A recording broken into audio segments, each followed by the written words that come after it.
നമസ്കാരം പ്രവാസി മലയാളിയിലേക്ക് ഏവർക്കും സ്വാഗതം. കോവിഡ് ബാധിച്ച് 24 മണിക്കൂറിനിടെ അതായത് ഒരു ദിവസത്തിൽ 7 മലയാളികൾ സൗദി അറേബ്യയിൽ മരിച്ചു. Jeddah, Mecca, Dammam, Jubail, Riyadh, Dawadmi എന്നിവിടങ്ങളിലാണ് സ്ത്രീയടക്കം 6 പ്രവാസികൾ മരിച്ചത്. മലപ്പുറം കൊണ്ടോട്ടി ചീക്കോട് വെട്ടിപ്പാറ സ്വദേശി കോട്ടുമൽ അലിരായിനാണ് മക്കയിൽ മരിച്ചത്. 50 വയസ്സാണ്.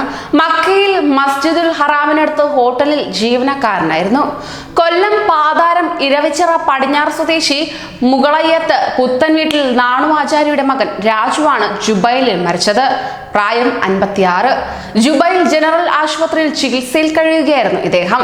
ജുബൈലിലെ സ്വകാര്യ കമ്പനിയിൽ ജീവനക്കാരനായിരുന്നു.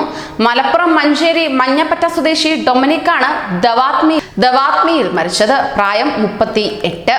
ദവാത്മി ജനറൽ ആശുപത്രിയിൽ ചികിത്സയിലായിരുന്നു ഇദ്ദേഹം. സൗദി അരാംകോയുടെ അൽയമാമ പ്രൊജക്ടിൽ ജീവനക്കാരനാണ്. പത്തനംതിട്ട തിരുവല്ല സ്വദേശിനി സിമി സുരേഷ് ആനന്ദാണ് ജിദ്ദയിൽ മരിച്ചത്. പ്രായം 48. മക്ചർ കിങ് അബ്ദുൽ അസീസ് ആശുപത്രിയിൽ ചികിത്സയിലായിരുന്നു. അൽഹനൂഫ് കോൺട്രാക്ടിംഗ് കമ്പനി ജീവനക്കാരനായിരുന്നു. ഭർത്താവും 2 മക്കളും നാട്ടിലാണ്.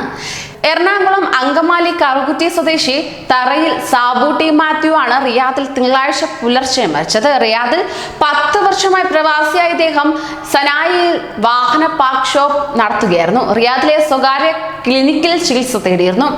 മലപ്പുറം പാണ്ടിക്കാട് ഒറവമ്പുറം സ്വദേശി മീൻപിടി ഹൗസിൽ മുഹമ്മദ് ഷെരീഫാണ് ദമാമിൽ മരിച്ചത്. പ്രായം 50. ദമാം സെൻട്രൽ ആശുപത്രിയിൽ കഴിയവെയായിരുന്നു മരണം. കോവിഡ് ലക്ഷണങ്ങളോടെ ആദ്യം സ്വകാര്യ ആശുപത്രിയിൽ ചികിത്സ തേടിയെങ്കിലും രോഗം ഗുരുതരമായതിനെ തുടർന്ന് സെൻട്രൽ ആശുപത്രിയിലേക്ക് മാറ്റുകയായിരുന്നു. തുടർന്ന് നടത്തിയ പരിശോധനയിൽ കോവിഡ് പോസിറ്റീവ് ആവുകയായിരുന്നു. 15 വർഷമായി ദമാമിൽ കൺസ്ട്രക്ഷൻ സൂപ്പർവൈസറായിരുന്നു ഇദ്ദേഹം. കോഴിക്കോട് താമരശ്ശേരി സ്വദേശി കോരങ്ങാട് സുബ്രഹ്മണ്യനാണ് റിയാദിലെ ഫാമിലി കെയർ ആശുപത്രിയിൽ മരിച്ചത്. പ്രായം 54. പ്രമേഹ രോഗിയായിരുന്ന ഇദ്ദേഹത്തെ ഒരാഴ്ച മുമ്പാണ് ന്യൂമോണിയ മൂലം ആശുപത്രിയിൽ പ്രവേശിപ്പിച്ചത്. റിയാദിലെ അബ്സാൽ പോൾ കമ്പനിയിൽ സൂപ്പർവൈസറായിരുന്നു ഇദ്ദേഹം. ഇതോടെ സൗദിയിൽ കോവിഡ് ബാധിച്ച് മരിക്കുന്ന മലയാളികളുടെ എണ്ണം 42 ഉയർന്നു. കൂടുതൽ പ്രവാസി വാർത്തകൾക്കായി ഈ ചാനൽ സബ്സ്ക്രൈബ് ചെയ്യൂ.